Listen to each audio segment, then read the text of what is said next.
The morning light in Carter Williams' kitchen came like a rehearsal, soft, measured, as if the house itself had practiced being at peace. A mug steamed on the counter. A piano in the living room held a sheet of music left open, a lone finger resting near middle C, as if someone had stood and walked away mid-phrase.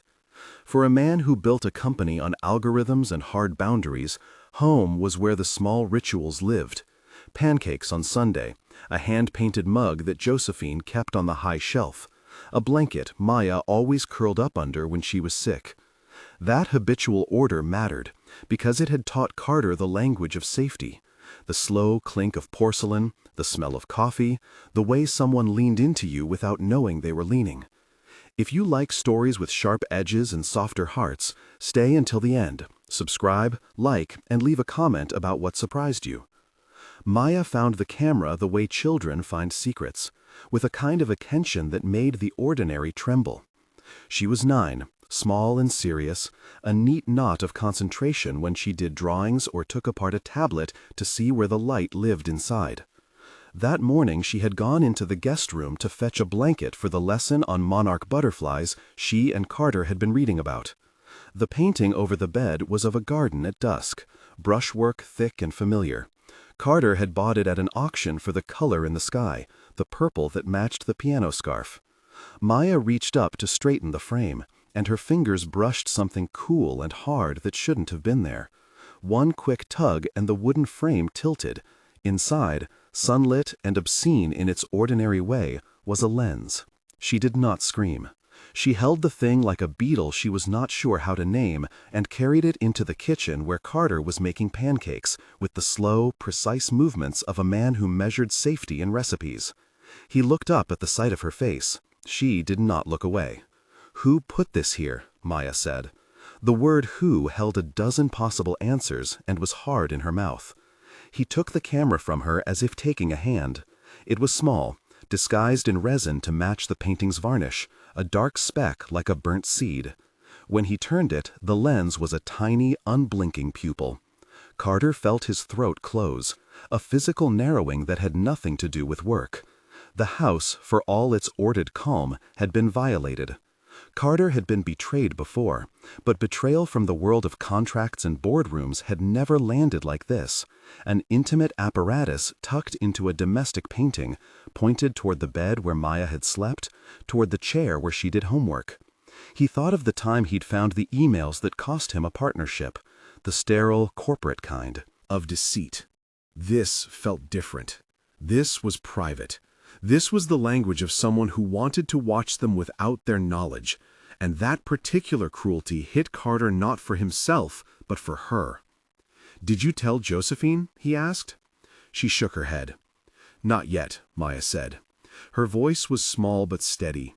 There was a careful dignity to the way she stood. She had been adopted 18 months earlier, a quiet girl with a fierce attention to detail and a habit of cataloging things. Drawings pinned to the fridge, lists of flowers and their colors, a small paper butterfly she kept in the piano bench. Carter's chest stung with a protective anger that felt ancient and primal.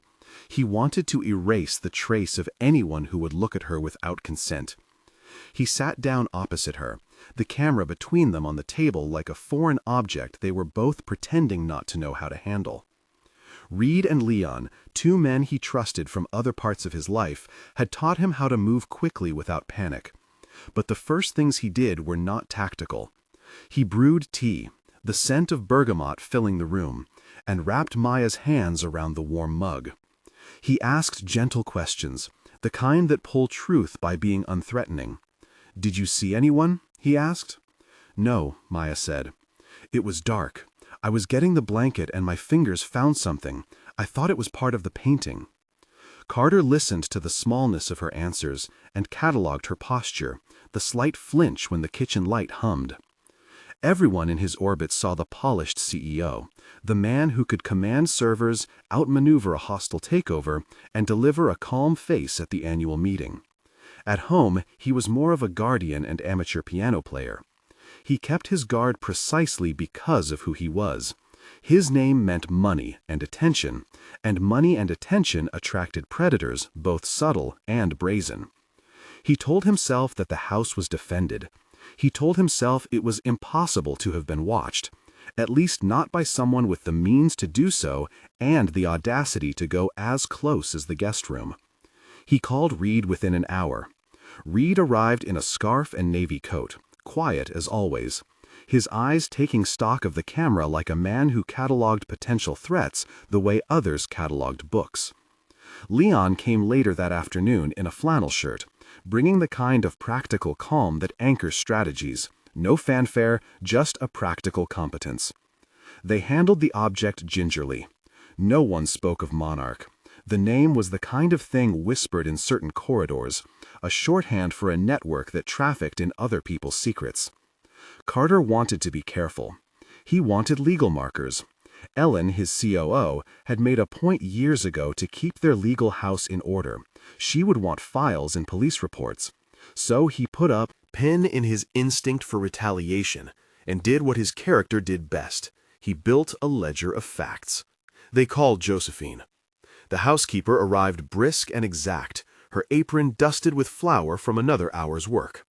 Her reactions were an open book of loyalty and indignation. She had lived in houses where secrets were served with dinner and had a sense for the lines not to be crossed. "They've been in the house?" she said, the incredulity in her voice sharp. She touched the painting and recoiled as if it had lied to her. "We don't know yet," Carter said, "but we need to assume someone had access." "It could be anyone with cleaning keys," Josephine said, "or the gardener, or a visiting contractor, or—" she looked at Maya, "or someone close."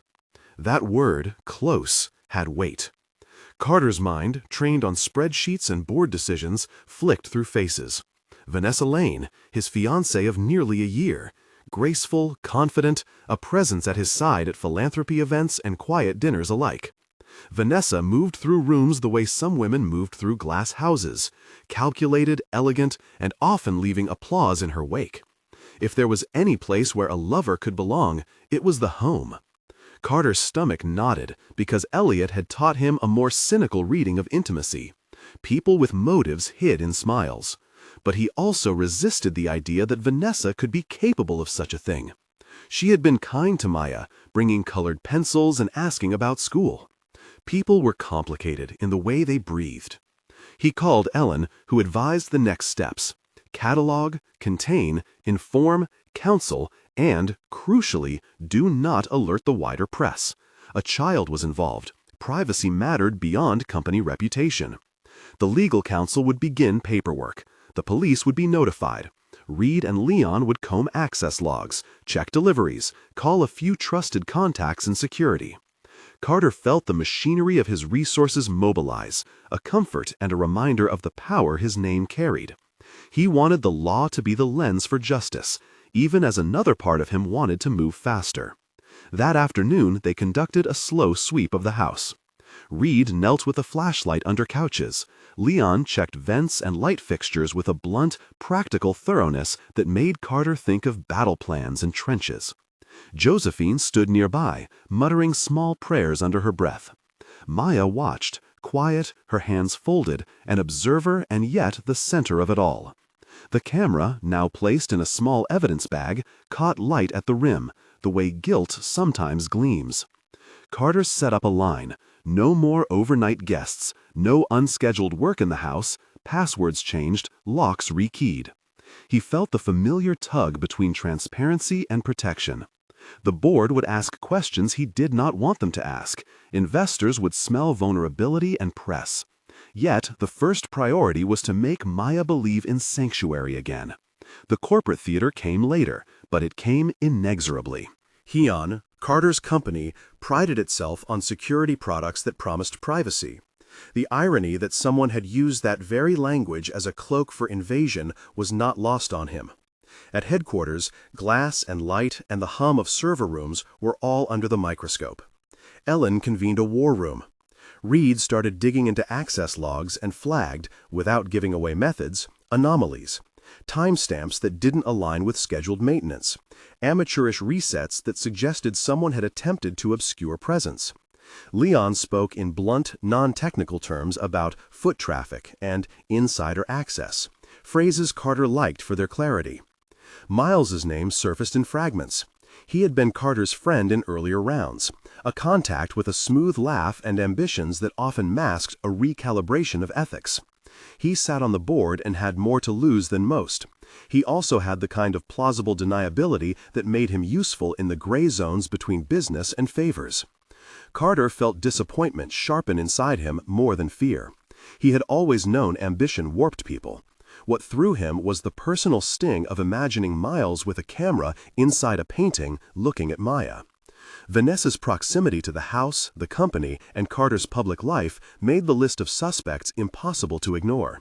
She had reasons to be with him. Social, strategic, perhaps a true affection that could still be used by a mind that saw love as leverage. Carter did not want to suspect her, but neither could he ignore the evidence that someone with inside knowledge could have done this. He watched her in board meetings now with a new calibration, noticing the tilt of her head at certain phrases, how she lingered by the piano with a casual hand over the sheet music, how her laugh sometimes seemed rehearsed. He confronted her, the conversation meant to be private, measured, an attempt at a calm breach. "Vanessa," he said that evening in the parlor, the painting, now sealed in a bag, on a side table between them like a desecrated altar. "I need to know who has keys to the house. Who has been in the guest room in the last 2 months?"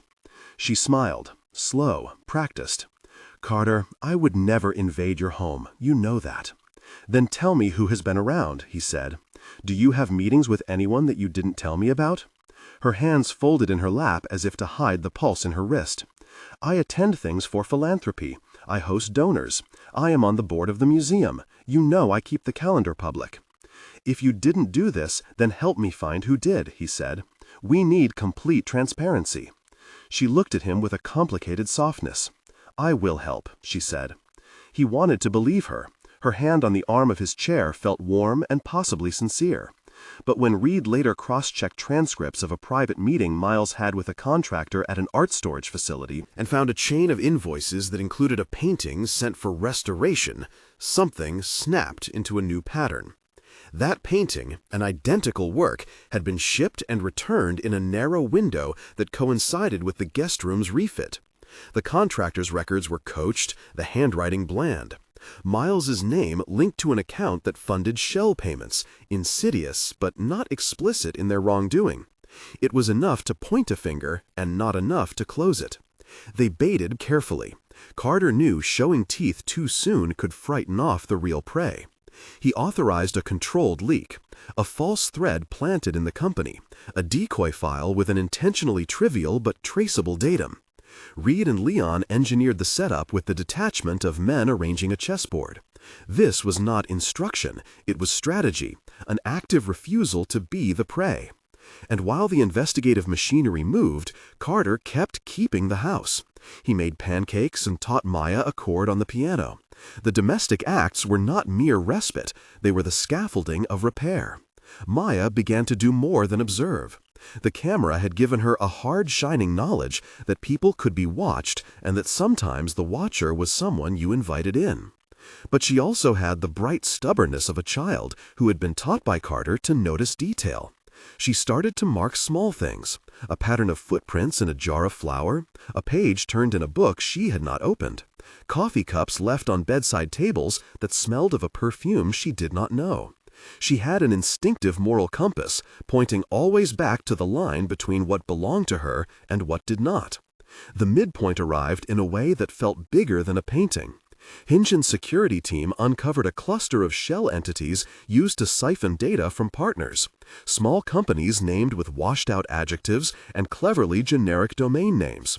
When Carter's investigators traced the contracts, they found an institutional hand rather than a lone rogue. Monarch's fingerprints were there in the form of intermediaries, a structural scaffolding for espionage that operated through corporate puppets. Miles and Vanessa, it turned out, were not lone wolves. They were connected to a wider network that monetized secrets by selling them to the highest bidder. The ethical and personal theft were braided together. The same industry that commodified users' data was willing to turn the private into product. Carter felt the scales tip. The danger was corporate and intimate at once. Boardroom politics heated up. Beixler Capital, an investor with a reputation for skittishness, pulled a string of inquiries that demanded immediate answering. Reputation, Carter realized, had become its own kind of risk to be managed. Ellen moved quickly to prepare public statements, framing the incident as a breach under investigation and pledging transparency. The board wanted containment and a narrative that wouldn't crater stock. Carter wanted justice and a restored sense of sanctuary for Maya. Those aims overlapped only partially. Vanessa's outward composure frayed under more focused examination. Reed found discrepancies in her calendar and receipts, lines crossed by a pattern of generosity that seemed tailored to ingratiate certain contractors and to blur who owed what to whom. Miles's eagerness to calm the board, to be visible as he apologized for a lapse in oversight, reeked of self-preservation. The problem, Carter recognized, was not simply moral depravity. It was how corporate structures codified plausible deniability. Contracts looked clean, checks cleared with legitimate descriptions. People like Monarch specialized in making theft look like business. Carter and Ellen decided to go public with a measured release. We had been breached. We were cooperating with law enforcement. We would assist any affected individuals. The statement performed its duty. It placated some investors and outraged others. The press smelled drama. Op-eds argued about the privacy hypocrisy of a company in the business of security that had not secured its own domestic sphere. Carter sat through interviews like a man wearing armor he did not own. He answered questions with the cadence of a leader in crisis, deflecting as necessary while holding the truth for the one person who mattered most: Maya. The exposure strategy required a public element. If Monarch's operatives relied on anonymity, public naming and shaming could strip their power. Reed and Leon designed an exposure that would not endanger Maya, but would challenge Vanessa's cultivated image. A carefully timed press conference, evidence presented by counsel, recorded logs, invoices, and a single recorded image that would remove plausible deniability. They would not hand the press sensitive details that could instruct wrongdoing. Instead, they presented the arc of evidence, the human cost, and the legal steps taken. On the morning of the hearing, the room at Beixler Capital felt like an arena. Vanessa arrived in a gray dress and a calm smile, the kind that made crowds lean in because it promised drama without the messy truth. Miles sat nearby, hands folded. The same man who had once brought a birthday cake to Carter's office and said, "We'll all rise together." The cameras circled like migratory birds, hungry and efficient. Ellen spoke with a voice that was practiced and unwavering, and then Carter took the podium. He could have delivered a speech about corporate values and systems and security protocols. Instead, he spoke about a child. He did not put Maya on display, he protected her. He talked about a breach of trust that had domestic faces and legal consequences, about how privacy was not just data on a server, but the space where children learn to be unobserved and safe. His words were precise. When a reporter asked if he suspected Vanessa, he said, "We have evidence under review. We will cooperate with law enforcement. Allegations will be pursued through proper channels." The emphasis on law mattered. Carter wanted consequences anchored in the legal system, arrests, indictments, resignations, not a private vendetta carried out in tabloids. Reed and Leon had one last move in the wings: a recorded feed captured by a third party who had been monitoring the shell entities and had provided a clip to the investigators. It was not something they wanted the public to see, and it was not for jaunty spectacle. But in a sealed evidentiary hearing, presented by counsel and then released by the authorities who had subpoenaed the materials, the footage was damning. It showed a figure entering the estate with credentials, unwrapping a painting and placing a device, while the camera flipped occasionally to show the painting's brushwork and, finally, a gloved hand snapping the frame into alignment. Vanessa's resignation came within 48 hours. Miles was suspended pending further investigation. The law moved in measured steps: subpoenas, Interviews under oath, searches of offices leased under shell names. Monarch's web began to unravel in the places where it touched Hyen's network. Some employees were indicted, others cooperated in exchange for leniency. Monarch's emissary, the shadow figure, remained a name in messages and a hole in the story, a reminder that institutional corruption rarely dies with the arrest of a few operatives. Justice crept forward like the tide, not total closure, but a path. Maya watched the public unraveling from the safe distance of a quiet house. She witnessed the legal machinery only in small vignettes. A visit from an investigator who asked gentle questions, a screen where an evidence log displayed catalogs without revealing the ugliness behind them. She asked few questions about the motives of people she had liked. Vanessa had brought her cookies once, had read her a book. Carter never forced explanations that would scar a child's sense of the world. He simply answered in the language of protection and accountability. As the office investigations deepened, Carter made organizational changes. He appointed an independent oversight panel to audit Hyen's privacy practices, commissioned external reviews, and instituted an employee code of conduct that explicitly barred surveillance and outlined harsh penalties. He also began a quieter program that mattered more to him, a foundation dedicated to child privacy in the digital age, built in secrecy at first so it could be insulated from boardroom spin. It was his private atonement for a failure of intimacy he had allowed. The company that promised privacy had to be the place where his child could learn what it meant to be unseen and safe. The trial of the implicated operatives dragged over months. Miles eventually pled to charges related to financial facilitation and conspiracy. Vanessa faced a perjury charge related to her testimony about access and evidence. Neither outcome erased the raw betrayal. Carter sometimes woke at night with the feeling of being watched, a residue of violation that did not disappear with indictments. But the law gave a framework for consequence, and that mattered. The human repair unfolded slower. Carter continued to build small rituals with Maya: pancakes on Sundays, the silent language of tea and music, planting a small butterfly garden by the window in pots that Josephine tended with an almost maternal dedication. They planted milkweed and watched the first tentative caterpillars arrive. Maya drew butterflies with a renewed intensity, sketching the migration and the pattern of wings with a reverence that suggested the animals taught her a lesson about endurance. There were quiet moments of confession, too. One evening, after a long day of hearings and depositions, Carter sat with Maya at the piano. He explained what the Privacy Foundation was for, how he wanted to make something that would help other children, and he did so without spectacles, without framing it as a grandiose redemption. He spoke the way a father would, honest, practical, and patient. "I was wrong to think the house could always protect you," he said. "People can do terrible things, but that doesn't mean we lose everything. We can build new fences, better laws, and, most importantly, a different kind of openness, one where you decide who sees you." Maya thought about this, her small fingers tracing a faint scar on the piano where the varnish had bubbled. "Will the people who did it be punished?" she asked. "They will be held accountable," he said. "That's how we stop them. It's not just about revenge, it's about making sure they can't hurt someone else."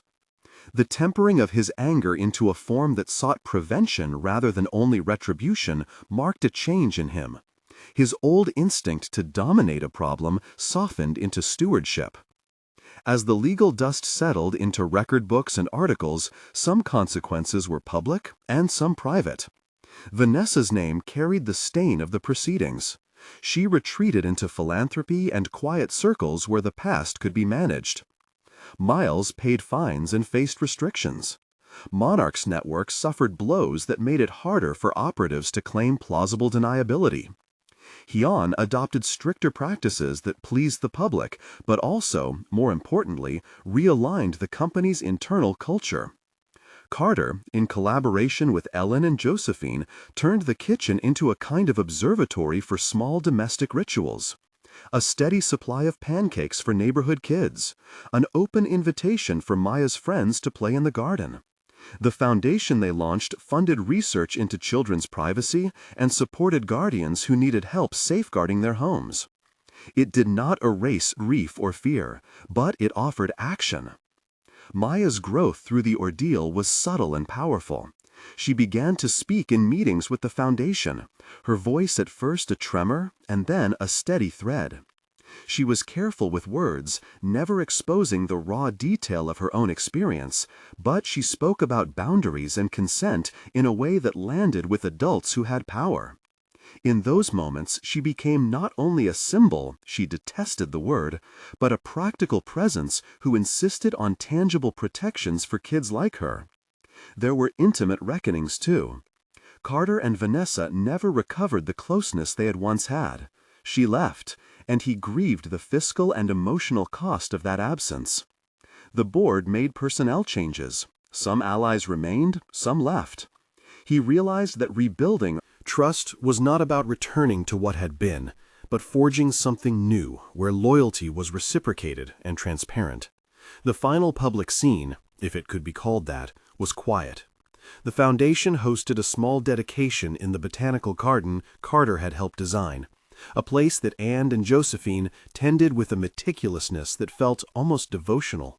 Children from local schools were present. Maya stood with a small paper monarch pinned like a medal to her jacket. Ellen spoke about accountability. Reed and Leon, always peripheral in public spaces, stood in the back with their arms folded, worn relief in their faces. Carter did not make a long speech. After the formalities, he walked to the piano placed under a wisteria arbor and sat. Maya, shy at first, climbed onto the bench beside him and placed her small hand on the keys. He began to play a piece that had no pretense, simple chords that carried both grief and a hard-won patience. The notes hung in the air like paper butterflies fluttering against summer. Then Maya reached into her pocket and took out a tiny butterfly she had folded from one of her drawings. She opened her palm and set it on the rim of the garden fountain. A real monarch, delicate and astonishing, settled there, its wings flicking slowly as if testing the air. Maya watched with a reverence that took Carter's breath away. The sight was not a miracle. It was a small, fragile conversation between care given and care returned. He realized then that truth had not left them powerless. It had been a tool for repair.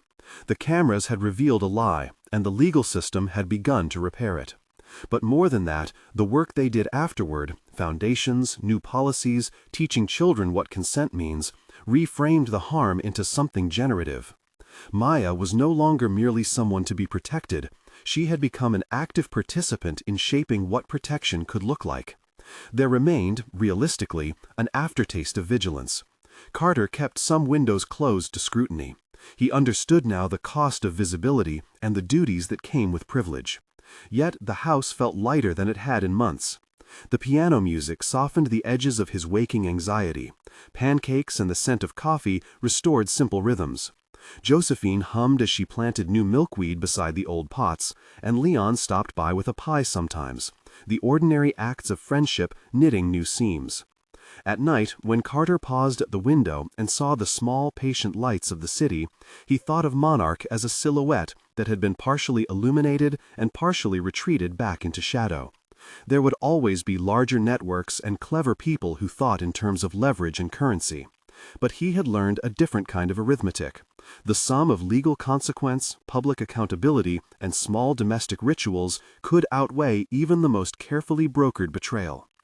In the months that followed, the Foundation's first initiative was a set of resources and grants to help guardians retrofit their homes and their lives to protect children's privacy. Not with technical manuals on evasion, but with legal help, counseling, and practical choices about what to share publicly. They sponsored workshops where kids learned about consent and where adults learned how to listen. Maya led one talk once, standing at a small podium, her voice steady as she told a room full of parents and children, "You get to choose who sees you." The room applauded. Carter felt his throat tighten. The last image in Carter's mind was a small, domestic miracle. Maya releasing a paper butterfly into the garden. The real monarch answering and hovering for a breath before it sailed away. The piano played a few bars, and the sunlight on the garden paint glinted like a small promise. It did not mean all danger was gone. It meant the truth had been wielded, that someone had been wielded, that someone had paid for transgression in courts and resignations, that a child learned she had agency, and a man learned that power without tenderness was brittle. If this story stayed with you, consider subscribing and sharing your thoughts in the comments. Your engagement helps bring more stories like this into the light. If it moved you, like the page and tell someone who values careful, human-centered thrillers. Morning folded into the house like a slow, careful hand.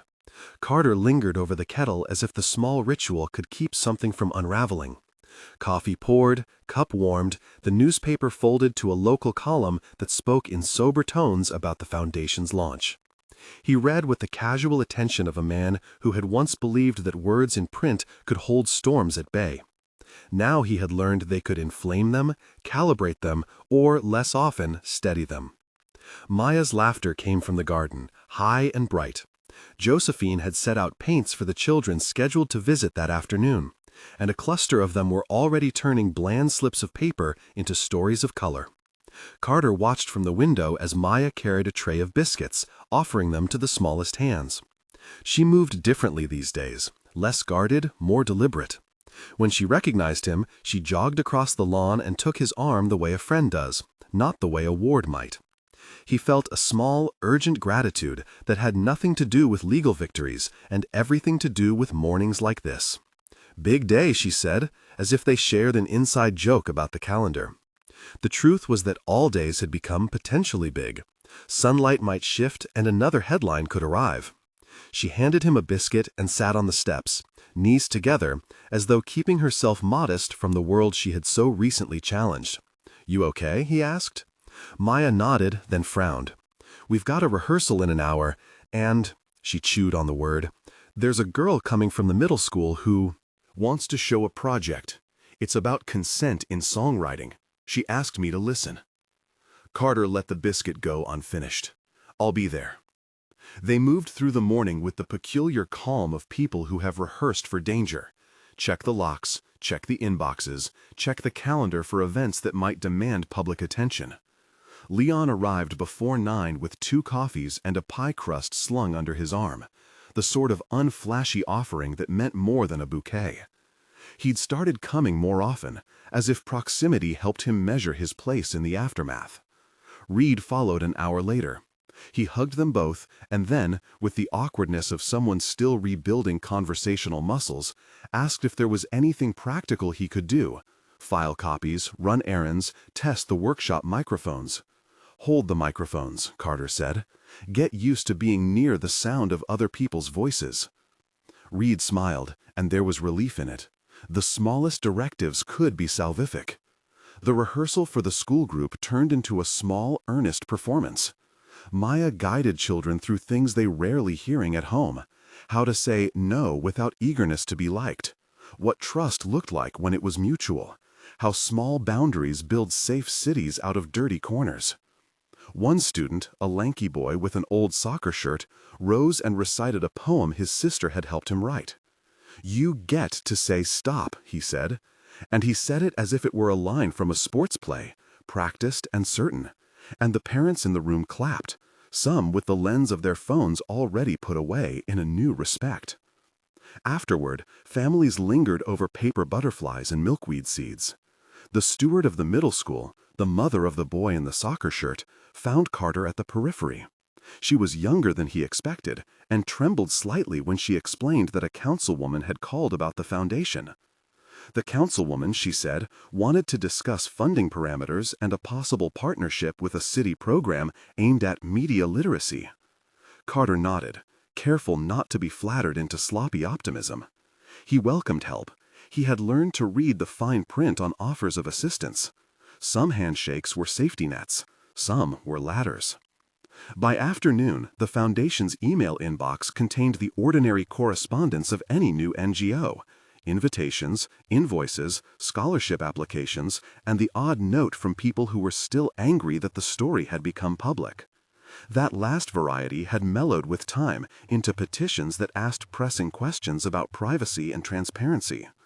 But tucked among the routine was a different envelope, an actual paper envelope with a smudged return address and, when Carter slid it open, a photograph and a thin, folded note. The photograph showed a man in his 30s in a plain suit, smiling as if it were the way he always smiled. The note had 3 words, written in a heavy, blunt hand. Not finished yet. The hair along Carter's arms rose. He had seen threats before, of course. The group that had tried to protect the original wrongdoing had not surrendered quietly. Resentment, like old varnish, sometimes reappeared in cracks. Still, the simplicity of the message felt like a different language. It didn't ask ransom, it didn't demand silence, it was not even subtle. It spoke of intent. He took the photograph to Josephine, who paused from repotting a delicate milkweed leaf. Her calm was not absence of fear. It was an economy of response, born from years of tending fragile things. "Keep it," she said, "and call Reed." Legal counsel advised the familiar pattern: document everything, preserve evidence, and speak only through counsel. Carter's lawyer suggested tightening security for upcoming events. The police were notified. A detective took the photograph away and promised to circulate it to the cyber unit and the threat assessment team. Protocol was followed, as if they were running a well-studied set of exercises. Still, the presence of that paper, inked words on a page, felt more intimate than an anonymous email. Someone had stepped into their world with cardboard and a marker, and that meant proximity. The next week acquired a faint fever. A small investigative site, well-intentioned and starved for readership, published a piece that linked the earlier scandal to another cluster of institutions: a private tutoring agency, a small arts patronage group, a law firm that had been on retainer for a now-resigned executive. They named people with careful parentheses about pending investigations.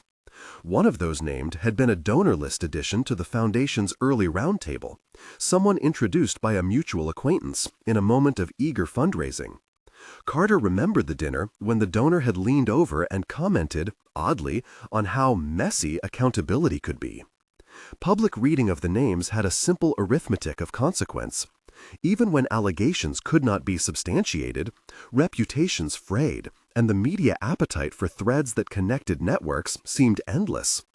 Calls for the Foundation to publish all internal communications came from 2 directions.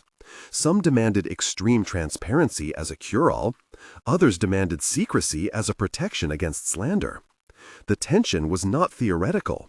It lodged in the Foundation's work plan like a stone in a shoe.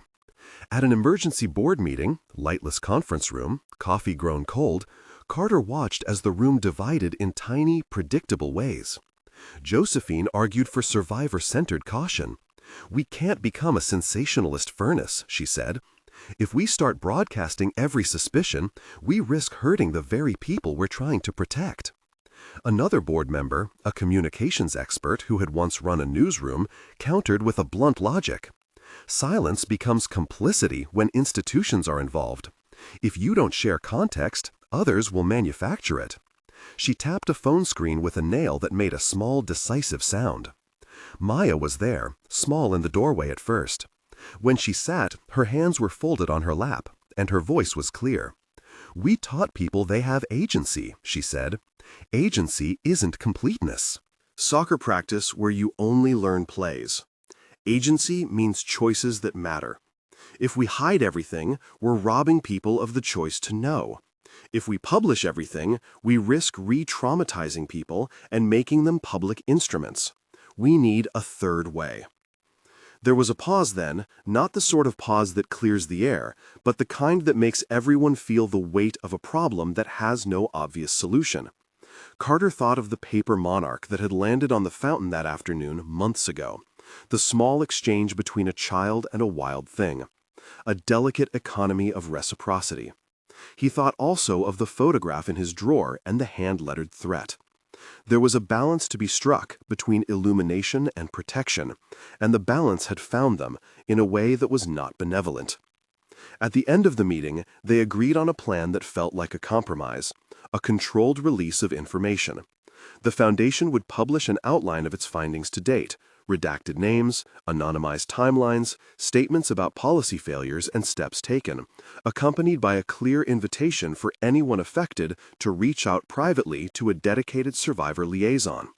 A small fund would support those who needed legal help or counseling to navigate the public exposure. There would be an independent audit, overseen by a third party unaffiliated with their immediate circle.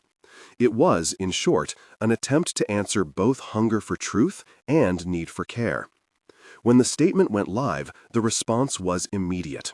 Some praised it as responsible bravery. Some accused them of cowardice. A vocal group online attacked the foundation for not naming names. Another group complained that the foundation had become complicit with artistic censorship. The comment section, as it always did, refused to be reconciled. Someone posted the photograph that had been sent to Carter. The image made rounds and collected interpretations.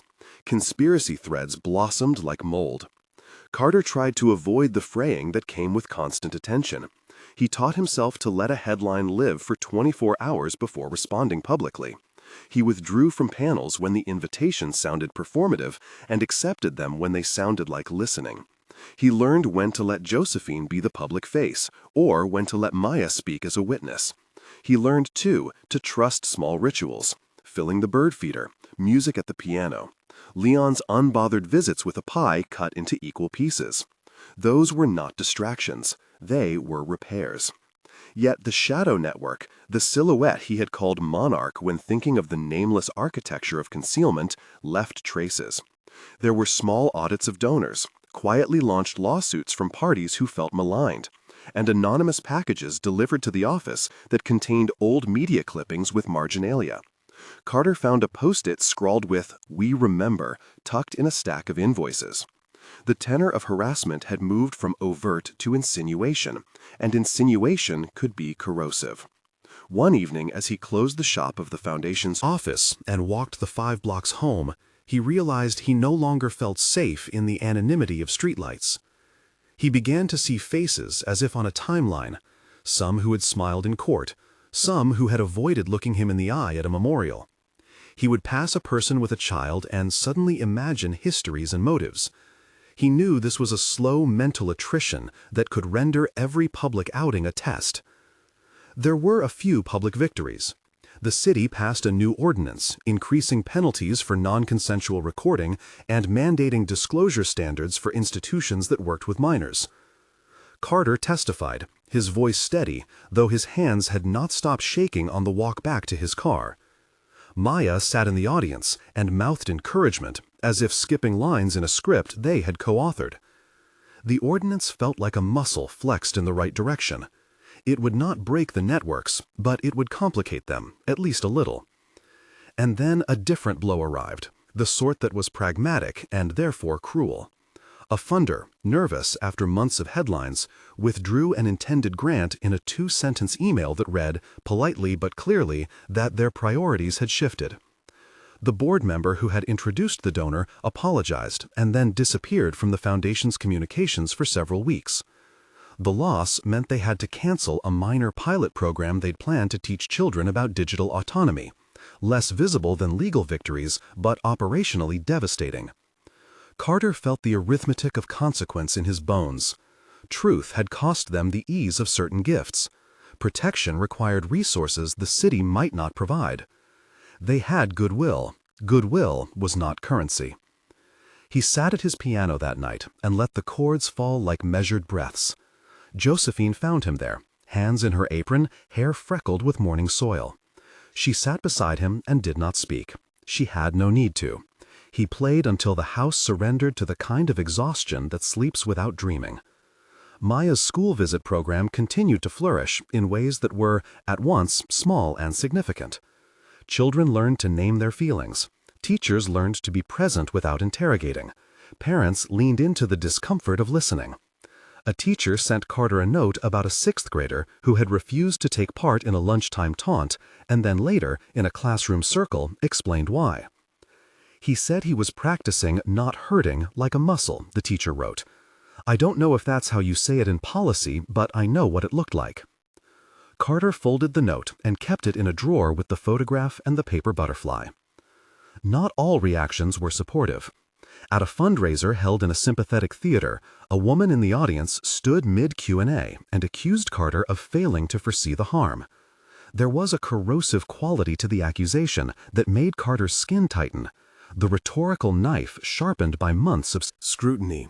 He answered, not defensively, but with a slow articulation of the steps they'd taken: reporting, prosecution, systemic changes, education, new curricula. He omitted the private fears, the threats, the nights awake. Afterward, in the hallway, the woman extended a hand and then, in a softer voice, explained that her son had been harmed in a different way, and that seeing their work had given her a hope she had not expected to feel. People had many faces. Their anger sometimes hid grief, and grief sometimes hid a capacity for later grace. Reed, who had been a bystander by temperament and now by necessity, started to volunteer at a legal clinic. He sat with families who were confused by process and money, and he assembled packets of information that navigated the lean jargon of court filings and privacy law. The work suited him, small acts of comprehension that prevented panic. Sometimes he would bring his battered suit jacket to the office and wear it as if stepping into an old identity. In these moments, the jacket fit better than it had 6 months earlier. Leon began experimenting with a community-oriented privacy tool, an analog and digital kit that taught families how to guard their children's images and stories without retreating into fear. He sourced local printers who would produce laminated cards with suggested language for interactions with media, and he worked with the middle school to create a simple consent form that felt like respect rather than bureaucracy.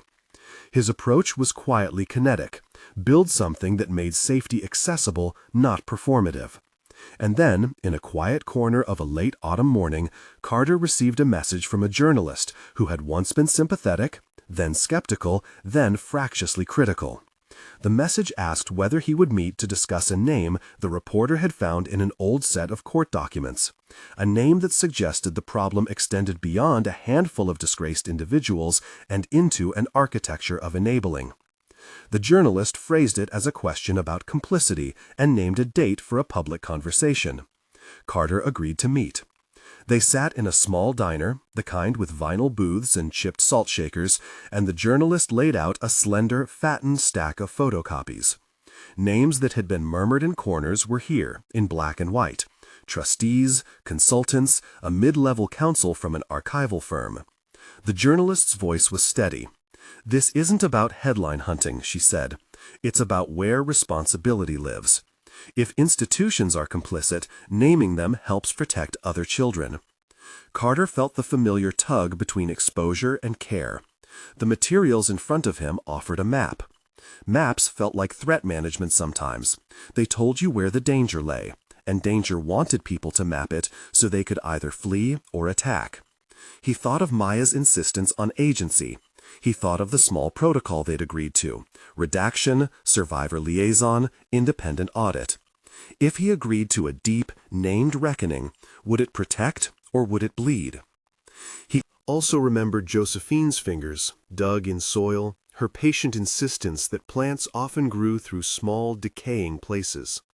Naming names is not always the only kind of tending, she had told him once, and he had found the words threading his decisions since. When he left the diner, the journalist handed him a slip of paper with a time and a name circled. "If you want us to hold anything back," she said, "tell us before we publish. We want to hear you, not just your statement." That night, Carter drafted letters and policies, and then shredded most of them. He sat at the piano and played until the sound blurred into something like prayer.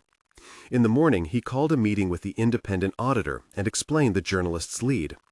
The auditor, a woman of exacting patience, suggested a measured inquiry, one that would neither hide nor sensationalize. "We verify the scope," she said. "We protect witnesses. We publish findings in context." They set to work. The audit took weeks of interviews and record sifting. People who had once been clerks came forward to speak, some with trembling voices that steadied as the process validated their accounts. Others declined to cooperate, citing fear or loyalty or both. The audit's preliminary report, 200 pages, dense and forensic, arrived on a Tuesday in late November. It detailed systemic failures in communication between agencies, documented memos that minimized complaints, and outlined a pattern of avoidance that had allowed certain offenders to move between institutions unimpeded. The public reaction was not a unified chorus. There were op-eds that called for a broad legal overhaul. There were commentators who found the report incomplete. There were survivors who said the audit finally made reality legible. Within the foundation, the report was both vindication and indictment. Vindication because it showed that what they had exposed was not the isolated misconduct of a few. Indictment because it proved how easily systems could look away. In a private meeting, Maya met with several young people who had been directly impacted by the report. One of the girls who had spoken at the garden months earlier, who had folded up a paper monarch with the careful focus of someone rehearsing the future, told the group that reading the report had been like seeing an old bruise in sunlight. "It's ugly," she said, as if that solved nothing but clarified everything. "But I'm glad someone drew the picture."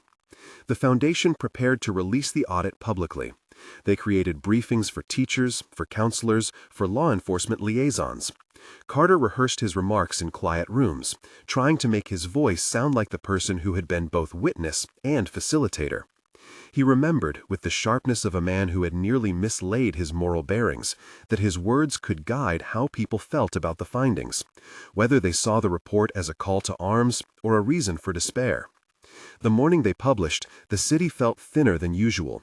Social media erupted. The server hosting the foundation's site nearly crashed from the sudden surge. More than responses, there were calls of support and also calls that accused them of witch hunting. Somewhere in the cacophony, someone left a package at the office door. A child's painted rock with a small, defiant smirk. A note inside read, simply, "Keep tending." Carter found himself more aware of the tenor of language than ever before. Words could be shields and weapons both. He crafted his public statement with care, naming failures, acknowledging pain, and outlining concrete steps to be taken by other institutions named in the audit. He called for reform, but he also called for listening. "We cannot simply extract culpability and walk away," he said. "We must rebuild systems so that children are not left to tell stories alone." The statement earned a mix of praise and vitriol. A late-night host ridiculed the foundation's soft stance on accountability. Others praised its survivor-centered approach. Carter read the criticism as data rather than judgment. He had learned to wear public opinion like weather. Late that evening, as he climbed the stairs at home, he found Reed waiting on the landing. Reed's face was pale. There was a tremor in his step. "They named him," Reed said. "In the audit, it's him, Carter. I didn't know he would be on that list. I thought he'd left that life. I thought we'd all moved past him." Carter's vision narrowed at the edges. He remembered the man in the photograph and the way old networks folded strangers into safety. "Come in," he said. "Tell me what's happening." Reed slumped into the armchair, and the story spilled out. A friend of his had been contacted by someone who had found an old posting. A name that suggested the man they had thought had fled the city was now a volunteer in a neighboring county's youth program. The friend had reacted with horror and sent Reed the link. Reed had not known whether to report it. Part of him wanted to believe that people changed. Part of him, trained by months of proximity to the problem, suspected it had been camouflage. Carter listened. He felt an old familiar calculus. If this were true, whoever the man was, he needed to be confronted, not with public shaming, but with inquiry that would ensure no child was at risk. Reputation could be weaponized. It could protect predators behind alibis of redemption. They agreed to call the survivor liaison and the auditor. They agreed, too, to let the independent investigators verify the information before moving forward. That night, Carter dreamed of a room filled with paper butterflies, each one a person who had been folded into silence, all of them hovering and then falling like snow. He woke with a faint taste of salt in his mouth and an urgency sharpened like a new blade. The next morning, the foundation received a call from an official in the neighboring county. A man in a volunteer post had been, "The county would investigate." "Do we contact the families there?" Josephine asked, practical as ever. For now, Carter said, we cooperate. We don't publicize names until there's confirmation. We don't want to cause harm to families who might be safe. But we also can't let safety be an afterthought. They moved with the care of people who had spent months learning to act without announcing fear. The investigators in the neighboring county found papers that suggested the man had indeed moved. There were old emails and vague references. It was not, at first glance, the sort of smoking gun evidence that led to an arrest. It was the sort of thing that required patient legwork, speaking to hosts, checking records, verifying dates, and above all, centering those who could be in danger. But in the middle of that procedural patience, something else arrived. A voicemail on Carter's mobile from an unknown number. The voice, altered and thin, said nothing but 3 words that made Carter's stomach flip. "We are watching." It was not a new message. He had fielded threats before, but it landed now with the force of cumulative pressure. The Foundation was stewarding an audit that exposed networks. The public was hungry for names, and a man suspected of reoffending was in proximity to children. Carter sat at the piano and placed his hands on the keys without playing. The instrument felt like the fulcrum of his life now, archive and altar. He thought of the children laughing over paints, of the paper butterflies, of Maya's steady voice, and of the man in the photograph with the blunt handwriting. He thought of stewardship as an active adjective, something you do, not a thing you possess. They redoubled security. They prepared statements in case the neighboring county's inquiry turned public. They worked quietly to ensure survivors in both jurisdictions had access to support. They reminded themselves, in meeting after meeting, that the work they did was not to produce a spectacle, but to produce a safer every day. Classrooms where 6th graders practice saying no like a muscle. Gardens where monarchs might land and not be exploited. And still, in the quieter hours when the Foundation's lights dimmed and the city folded into itself, Carter would sit and imagine the silhouette of Monarch not as a single entity, but as a shape made of many hands. Some that had meant to shelter, some that had traded in protection for leverage, and some that had been unwitting cogs. He kept turning that image over, trying to find the place where it might be dismantled without decimating institutions that served good ends. He had no single answer. He had instead a set of practices that felt morally coherent. Careful investigation, survivor-centered processes, education that taught children to claim agency, and a readiness to bear the public cost of naming structures that failed. The work was neither satisfying nor finished. It was simply tended. Late one evening, a courier knocked at the Foundation door. The package was small, wrapped in brown paper. There was no return address. Inside was a child's drawing, crinkled, edges smudged. A monarch with wings painted in neon colors, and scrawled across the back, in a messy, grown-up hand, 3 words: "Not quiet anymore." Carter looked at the drawing as if it were an instruction. He set it beside the paper photograph that had arrived months earlier, and felt the 2 artifacts, so different in tone, whisper at one another. One said threat, one said insistence. The work ahead required both vigilance against the people who would harm and tenacity to let others reclaim voice. He turned off the lamp and left the Foundation in the hands of staff who had learned to be watchful without becoming fearful. As he walked home, he felt a movement in the air, something like a monarch's wing, steady and patient, reminding him that there were ways to tend without flattening the life of the city. When he reached the garden gate, he found Maya waiting beneath the wisteria. She held a new paper butterfly in her hand and offered it to him. He took it, and for a moment the world condensed to this small transaction between 2 people who had lived through public fire. The butterfly was folded with care, its creases soft. "You ever wonder," Maya asked, "if we'll ever just be people again?" He thought of evenings at the piano and mornings of biscuits. He thought of the photograph and the child's painted rock. He thought of the audit and the neighboring county's inquiry. "We will be people again," he said slowly, "but our lives will be different because of what we've seen. Difference isn't the enemy, Maya.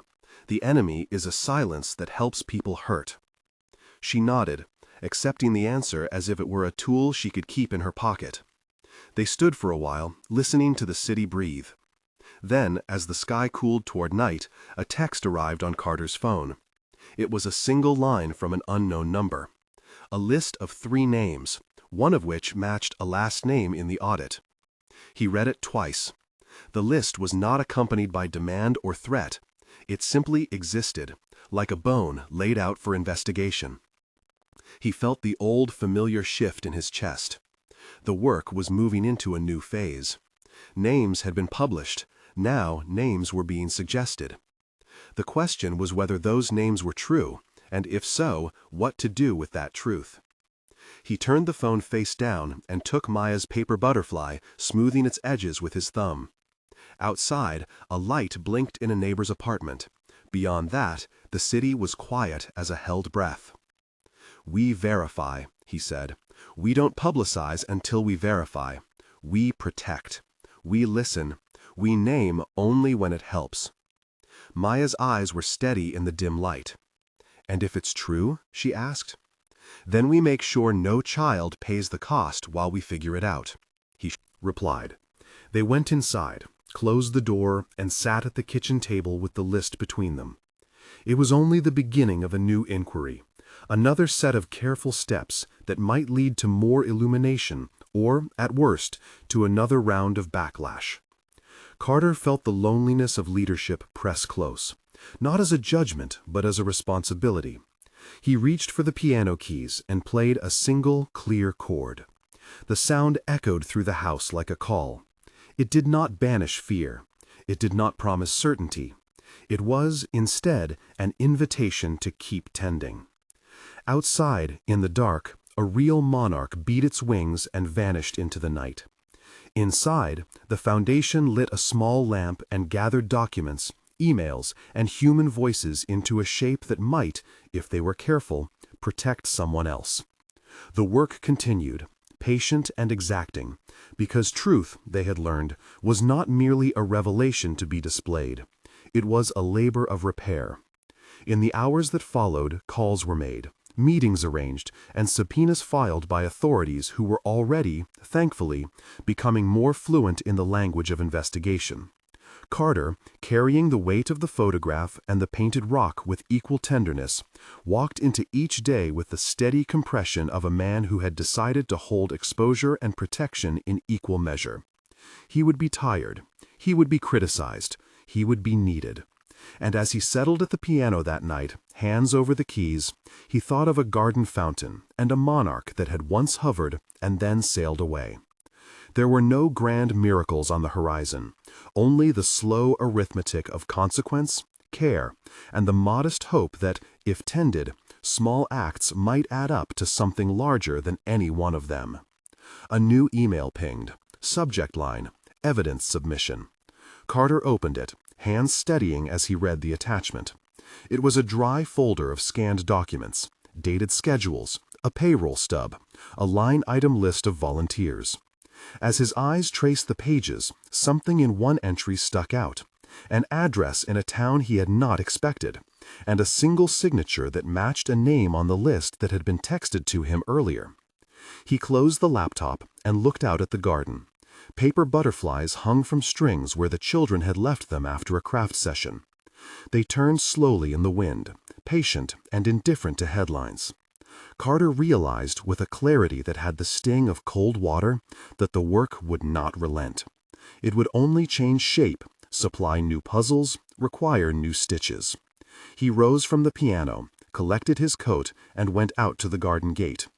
The night's air was cool and smelled faintly of milkweed. He thought, for a brief instant, of what it would mean to let someone else lead, to recede into private life. He smiled a sad, small smile, because he had, in many small ways, already receded. This was not a resignation, but a redistribution of roles.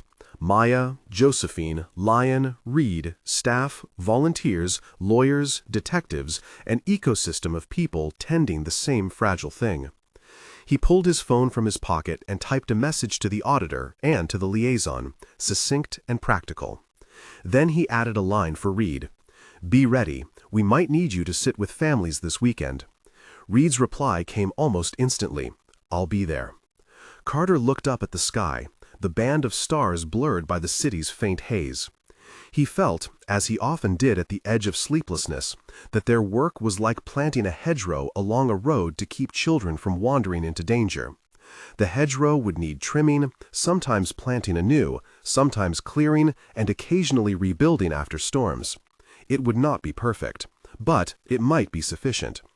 He locked the door behind him, left the light on by the piano, and walked into the quiet house. His phone buzzed again. A new message.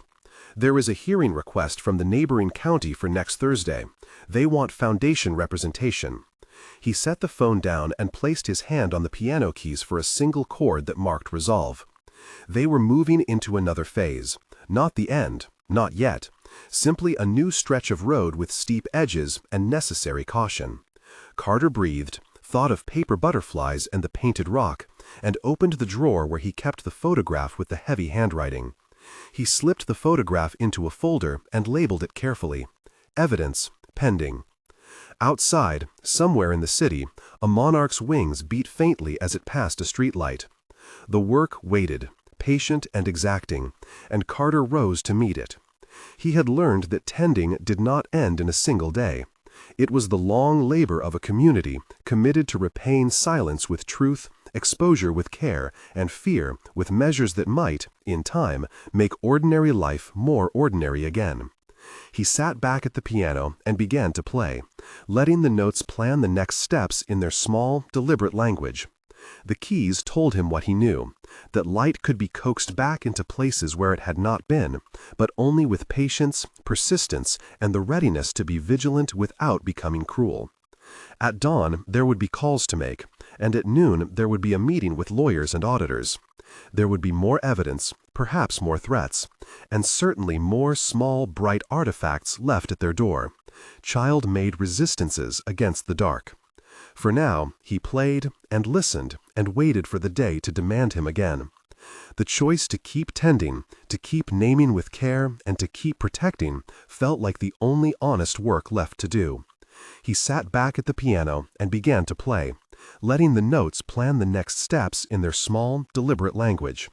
The keys told him what he knew, that light could be coaxed back into places where it had not been, but only with patience, persistence, and the readiness to be vigilant without becoming cruel.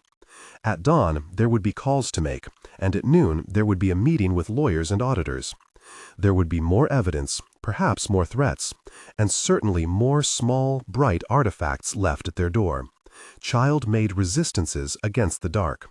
For now, he played and listened and waited for the day to demand him again. The choice to keep tending, to keep naming with care, and to keep protecting felt like the only honest work left to do.